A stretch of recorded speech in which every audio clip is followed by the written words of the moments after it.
మా latest videos కోసం మా ఈ తెలుగు న్యూస్ ఛానల్ సబ్స్క్రైబ్ చేసి గంట సింబల్ యాక్టివేట్ చేసుకోండి. బ్రహ్మంగారు చెప్పినట్టు శ్రీ పరాభవనామ సంవత్సరం ఉగాది నుండి ఖచ్చితంగా జరిగే 5 సంఘటనలు ఇవే. అందరూ తప్పనిసరిగా ఈ సంఘటనల గురించి తెలుసుకోవాలి. శ్రీ పోతులూరి వీర బ్రహ్మేంద్ర స్వామి అంటే తెలుగు నేల మీద తెలియని వారు ఉండరు. కొన్ని వందల ఏళ్ల క్రితమే భవిష్యత్తులో ఏం జరుగుతుందో కళ్ళకు కట్టినట్టు తన కాలజ్ఞానంలో రాసిపెట్టారు. బ్రహ్మంగారు ఆయన చెప్పిన ఎన్నో విషయాలు ఇప్పటికే అక్షర సత్యాలయ్యాయి. రైలు బండి రాక, విద్యుత్ దీపాలు, కులమతాల ద్వేషాలు, చివరికి కరోనా వంటి మహమ్మారుల గురించి కూడా ఆయన ఆనాడే చెప్పారు. అయితే ఈ క్రమంలోనే శ్రీ పరాభవనామ సంవత్సరంలో అంటే 2026 ఉగాది తర్వాత లోకంలో అనేక వింతలు, విశేషాలు మరియు భయంకరమైన మార్పులు చోటు చేసుకుంటూ ఉంటాయని కాలజ్ఞానంలో రాసిపెట్టారు బ్రహ్మంగారు. మరి ఈ ఉగాది తర్వాత అసలు ఏం జరగబోతుంది? ఎటువంటి వింతలు చోటు చేసుకుంటూ ఉంటాయి? బంగారం ధర ఎలా మారబోతుంది అనే విషయాలను ఇప్పుడు మనం ఈ వీడియోలో క్లియర్గా తెలుసుకుందాము. ఫ్రెండ్స్, ఈ విషయాలు చాలా ఆసక్తికరంగా ఉంటాయి కాబట్టి ఎక్కడా స్కిప్ చేయకుండా వీడియోని చివరి వరకు చూడండి. అప్పుడే మీకు పూర్తి సమాచారం అర్థమవుతుంది. ముందైతే కామెంట్ బాక్స్లో జై శ్రీరామ్ అని కామెంట్ చేయండి. 2025లో విపరీతమైన వర్షాలు పడతాయని బ్రహ్మంగారు ముందే చెప్పారు. ఆయన చెప్పిన విధంగానే చాలా వర్షాలు పడ్డాయి. ఎంతో పంట నష్టం జరిగింది. అలాగే ఈ 2026లో విపరీతమైన చలి ఉంటుందని కాలజ్ఞానంలో ఉంది. అలాగే ఈ సంవత్సరంలో తట్టుకోలేనంత ఎండలు ఉంటాయి. ఎండల వల్ల కొంతమంది చనిపోతారు. ఎండలు ఎంత తీవ్రంగా ఉంటాయంటే పగటిపూట జనం బయటకు రావాలంటే భయపడే పరిస్థితి ఏర్పడుతుంది. అలాగే శ్రీ పరాభవనామ సంవత్సరంలో దేశాల మధ్య పదే పదే గొడవలు, యుద్ధాలు జరుగుతూ ఉంటాయి. భారతదేశం ఇంకొక దేశానికి బానిసలాగా పనిచేస్తుంది. అలాగే ఉగాది తర్వాత ఆకాశంలో అద్భుతమైన మార్పులు చోటు చేసుకుంటూ ఉంటాయి అని బ్రహ్మంగారు చెప్పారు. పగటిపూట కూడా నక్షత్రాలు కనిపించటం లేదా ఆకాశం వింత రంగులోనికి మారటం వంటివి ప్రజలను ఆశ్చర్యానికి గురి చేస్తాయి. స్త్రీ పురుషుల్లో కామకోరికలు ఎక్కువగా పెరుగుతాయి. స్త్రీలు పురుషులు కట్టుబాట్లో మరిచి విచ్చలవిడిగా ప్రవర్తిస్తారు. డబ్బు కోసం ఎంతకైనా దిగజారుతారు. అక్రమ సంబంధాలు విపరీతంగా పెరిగిపోతాయి. రాబోయే రోజుల్లో స్త్రీలకు ఆయుష్ పెరుగుతుంది, పురుషులకు ఆయుష్ తగ్గుతుంది. స్త్రీలు మందు, సిగరెట్లు తాగటం వంటివి ఎక్కువగా జరుగుతూ ఉంటాయి. అలాగే స్త్రీలపై అత్యాచారాలు విపరీతంగా పెరుగుతాయని బ్రహ్మంగారి కాలజ్ఞానంలో చెప్పారు. శ్రీ పరాభవనామ సంవత్సరంలో సముద్ర మట్టాలు విపరీతంగా పెరుగుతాయి. తీర ప్రాంత నగరాలు నీట మునిగే ప్రమాదం ఉందని, సముద్రం ముందుకు చొచ్చుకు వస్తుందని బ్రహ్మంగారు చెప్పారు. ఉగాది తర్వాత తులం బంగారం ధర 2 లక్షలు దాటిపోతుంది. రోజురోజుకు బంగారం ధర విపరీతంగా పెరుగుతుంది తప్ప తగ్గదు. ఇక రానున్న రోజుల్లో ముత్యమంత బంగారం కూడా దొరకదు. బంగారం కోసం ఒకరినొకరు చంపుకునే పరిస్థితులు వస్తాయని కాలజ్ఞానంలో ఉంది. అంతేకాదు తిండి గింజల ధరలు కూడా శ్రీ పరాభవనామ సంవత్సరంలో విపరీతంగా పెరిగి కరువు పరిస్థితులు ఏర్పడతాయి అని కాలజ్ఞానంలో బ్రహ్మంగారు చెప్పారు. తిండి గింజలు అంటే బియ్యము, పప్పు ధాన్యాల ధర ఉగాది తర్వాత బాగా పెరుగుతుంది. అవి కొనలేని పేదవారు ఆకలితో మరణించే పరిస్థితులు వస్తాయి. అలాగే ఈ 2026లో కరోనా లాంటి ఒక కొత్త రోగం వస్తుంది. అది సోకిన వారు శరీరం పైన బొబ్బలు లేచి మరణిస్తారు. తిరుపతికి వెళ్లే దారులన్నీ మూసుకుపోతాయి. తిరుమల సంపాదనను 6 మంది దొంగలు దోచుకుంటారు. దానివల్ల వెంకటేశ్వరుని కుడిభుజం కదులుతుంది. రాబోయే రోజుల్లో కొన్ని ఆలయాలు పూజలు లేక మూతపడుతూ ఉంటాయి. అలాగే ప్రజల్లో భక్తి తగ్గిపోతుంది. దేవుడిపైన నమ్మకాన్ని కోల్పోతారు. ఎన్నో పాపాలు చేస్తారు. వావి వరసలు లేక విచ్చలవిడిగా ప్రవర్తిస్తారు. అంతేకాదు ఉగాది తర్వాత రాజ్య పాలనలో కూడా చాలా పెద్ద మార్పులు వస్తాయి. అనుకోని వ్యక్తులు అధికారంలోనికి రావటం, ఉన్నత పదవుల్లో ఉన్నవారు అకస్మాత్తుగా పతనం అవ్వటం వంటి రాజకీయ అస్థిరత ఏర్పడుతుంది. అలాగే రాబోయే రోజుల్లో మనుషుల మీద చేతబడులు ఎక్కువగా పెరుగుతాయి. తమకు ఇష్టమైన వారిని వశపరుచుకుంటారు. చేతబడుల వల్ల కూడా ఎంతోమంది చనిపోతారని బ్రహ్మంగారు కాలజ్ఞానంలో చెప్పారు. రాబోయే రోజుల్లో స్త్రీలు పెండ్లి కాకముందే గర్భవతులవుతారు. పుణ్యాత్ములు తగ్గిపోతారు. పాపాత్ములు ఎక్కువగా పెరుగుతారు. శ్రీ పరాభవనామ సంవత్సరంలో అమెరికాలో పెద్ద భూకంపం వస్తుంది. దానివల్ల ఆస్తి నష్టం, ప్రాణ నష్టం జరుగుతుంది. ఎంతోమంది చనిపోతారు. అంతేకాదు ఉగాది తర్వాత ప్రసిద్ధ దేవాలయాలలోని విగ్రహాలు మాట్లాడడం లేదా కళ్ళు తెరవటం వంటి వింత సంఘటనలు జరుగుతూ ఉంటాయి. ఇది దైవశక్తి హెచ్చరికగా భావించాల్సి ఉంటుంది. నీచుల ఇల్లు సిరి సంపదలతో తులతూగుతూ కలకలలాడుతూ ఉంటుంది. మంచివారి ఇల్లు పేదరికంతో నిండిపోతుందని బ్రహ్మంగారు చెప్పారు. ఆయన చెప్పిన విధంగానే ఇప్పుడు అలాగే జరుగుతుంది. మంచివారి మాటలు ఎవరూ నమ్మరు, చెడ్డవారి మాటలు అందరూ నమ్ముతారు. ఈ రోజుల్లో మంచివారికి న్యాయం లేదు, చెడ్డవారికి న్యాయం ఉంది. శ్రీ పరాభవనామ సంవత్సరంలో గాలిలో వింత మార్పు వస్తుంది. పీల్చే గాలి కలుషితం అవటమే కాకుండా ఊపిరి తీసుకోవడం కష్టమయ్యే స్థాయిలో వాతావరణ మార్పులు సంభవిస్తాయి. ఇక రానున్న రోజుల్లో చిన్న వయసులోనే వృద్ధాప్యం వచ్చేస్తుంది. ఆహారపు అలవాట్లు మరియు వాతావరణ మార్పుల వల్ల చిన్నపిల్లలు కూడా ముసలివారిలా కనిపించే అనారోగ్య సమస్యలు తలెత్తుతాయి. శ్రీ పరాభవనామ సంవత్సరంలో అకస్మాత్తుగా పర్వతాలు బద్దలవుతాయి. అగ్నిపర్వతాలు లేని చోట కూడా భూమి నుండి లావా లేదా వేడి నీరు ఉబికి రావటం జరుగుతుంది. అన్ని రకాల పండ్లు, కూరగాయలు రసాయనాలతో కల్తీ అవుతాయి. అన్ని వస్తువులలో విపరీతమైనటువంటి కల్తీ జరుగుతుంది. అలాగే విపరీతమైన ధరలు పెరుగుతాయి. ఈ కలియుగం అంతమయ్యే సమయంలో పుణ్యాత్ములు మాత్రమే ఈ భూమిపై ఉంటారు. మతం, కులం అనే భేదం లేకుండా పెళ్ళిళ్ళు జరుగుతూ ఉంటాయి. డబ్బున్న వారికే విలువ అనేది ఉంటుంది. నోటి మాటకు విలువ లేకుండా పోతుంది. కలియుగం 50,000 సంవత్సరాలు పూర్తి అయిన తర్వాత కాశీలో గంగా ఎండిపోతుంది. 15 రోజులు చుక్క నీరు కూడా దొరకదు. 16వ రోజున పెద్ద వరదలు వస్తాయి. రాబోయే రోజుల్లో గుండె జబ్బులతో చాలామంది చనిపోతారు. తెల్లకాకులు వచ్చి ఊరి చివరన ఏడ్చి మరణిస్తాయి.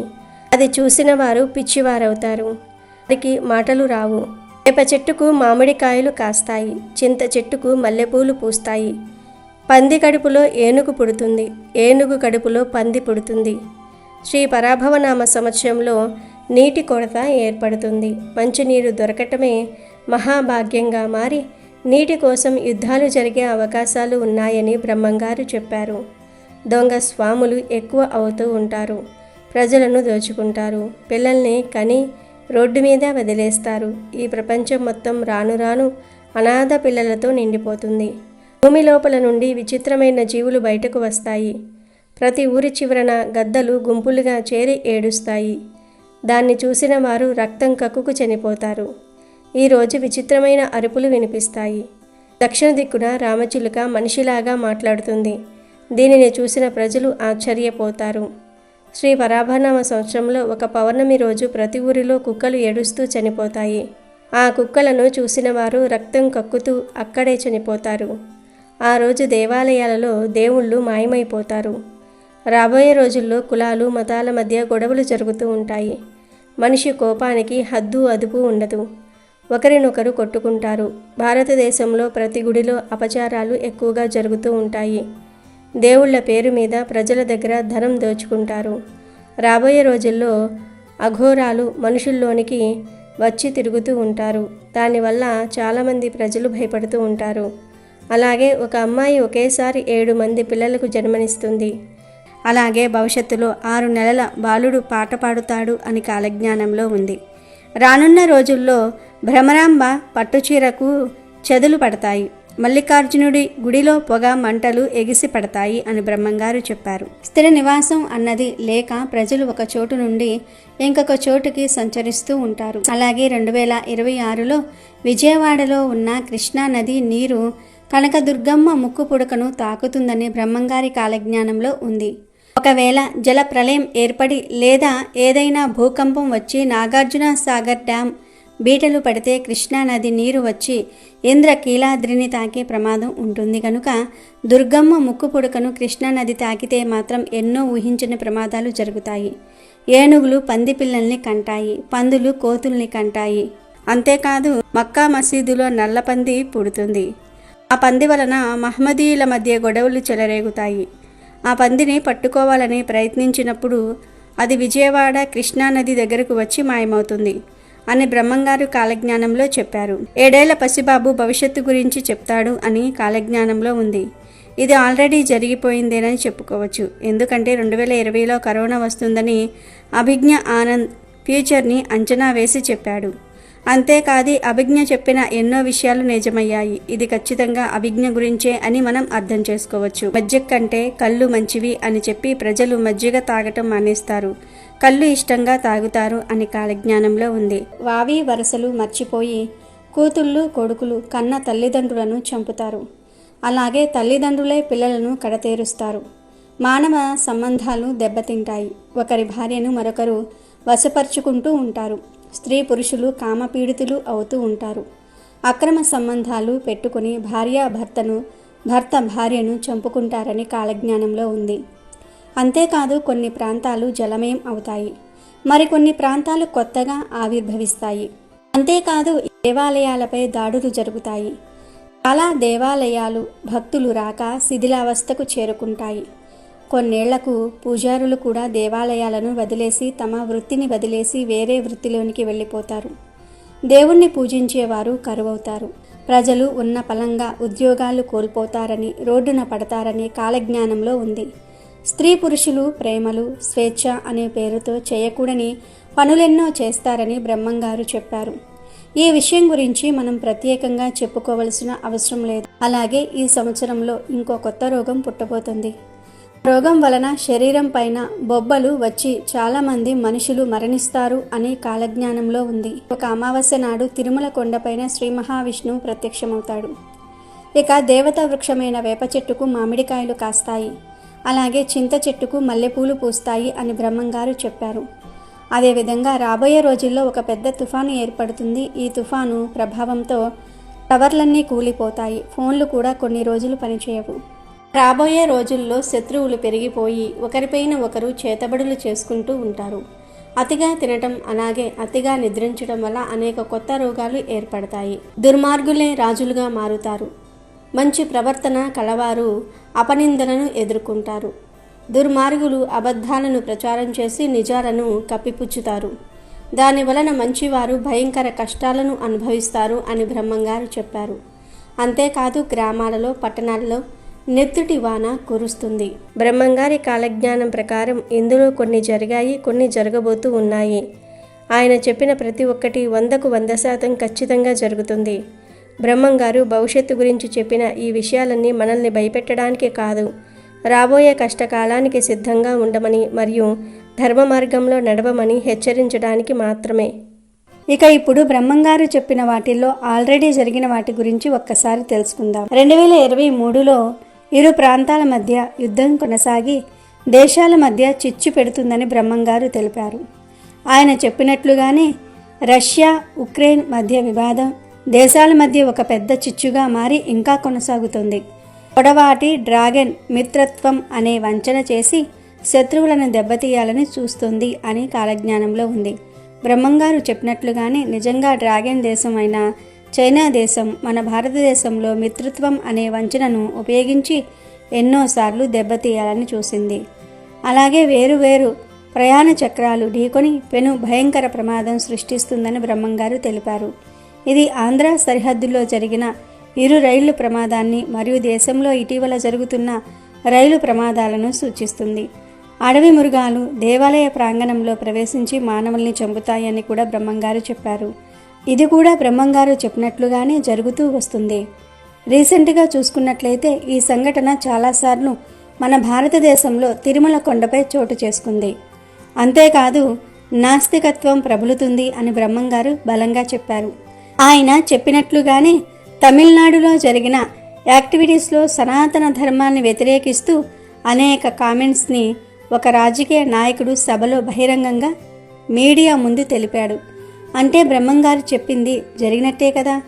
మధ్య తూర్పులో ఉన్న దేశాలు ఆకలి మరియు స్థల ఆక్రమణ కోసం యుద్ధాలు చేసి వేలాది మంది పసి ప్రాణాలు అన్యాయంగా మరణిస్తారని బ్రహ్మంగారు తెలిపారు. మొన్నే జరిగిన ఇరాన్ మరియు ఇజ్రాయెల్ పాలిస్తానా మధ్య యుద్ధం అక్కడ ఉన్న పెద్దల నుండి పిల్లల వరకు ఎంతో మందిని పొట్టన పెట్టుకుంది. ఇది కూడా బ్రహ్మంగారు చెప్పినట్టే జరిగింది. ఒక అంబ 16 ఏళ్లు రాజ్యం వెళుతుంది అని బ్రహ్మంగారు కాలజ్ఞానంలో చెప్పారు. బ్రహ్మంగారు చెప్పినట్లే ఇందిరాగాంధీ గారు 15 సంవత్సరాల 300 రోజులు భారతదేశాన్ని చాలా బలంగా పాలించారు. శ్వేతముఖులు భారతదేశాన్ని పాలిస్తారు అని బ్రహ్మంగారు చెప్పారు. ఆయన చెప్పినట్లుగానే తెల్లవాళ్ళు భారతదేశాన్ని చాలా సంవత్సరాలు పాలించారు. అంటే ఇది కూడా నిజమైంది. తెర మీద బొమ్మలు గద్దెలెక్కుతాయి అని బ్రహ్మంగారు కాలజ్ఞానంలో చెప్పారు. అంటే యాక్టర్లు రాజకీయాల్లోనికి వస్తారని అర్థం. బ్రహ్మంగారు చెప్పినట్లుగానే ఎన్టీఆర్ గారు, ఏజీఆర్, జయలలిత, ఇప్పుడు పవన్ కళ్యాణ్ ఇలా చాలామంది రాజకీయాల్లోనికి వచ్చారు. చాలామంది యాక్టర్లు ముఖ్యమంత్రులు కూడా అయ్యారు. అలాగే శనిగ్రహం మిథున రాశిలోనికి వచ్చినప్పుడు మరణాలు సంభవిస్తాయి అని బ్రహ్మంగారు కాలజ్ఞానంలో చెప్పారు. 1913, 1943, 1973, 2003 ఈ సంవత్సరాల్లో శని మిథున రాశిలోనికి వచ్చింది. బ్రహ్మంగారు చెప్పినట్లుగానే 1913లో మొదటి ప్రపంచ యుద్ధానికి ముందు దేశాల మధ్య గొడవలు మొదలై దాదాపు 3.5 కోట్ల మంది మరణించారు. 1943లో రెండవ ప్రపంచ యుద్ధం జరుగుతున్నప్పుడు దాదాపు 7 కోట్ల మంది చనిపోయారు. 1973, 1975 మధ్యలో చైనాలో ఒక డ్యామ్ కూలి 2 లక్షల మంది చనిపోయారు. 2003లో ఇరాక్లో యుద్ధం మొదలై 2 లక్షల మంది వరకు చనిపోయారు. ఇలా బ్రహ్మంగారు ఎన్నో సంఘటనల గురించి చెప్పారు. వాటిల్లో చాలా వరకు నిజమయ్యాయి.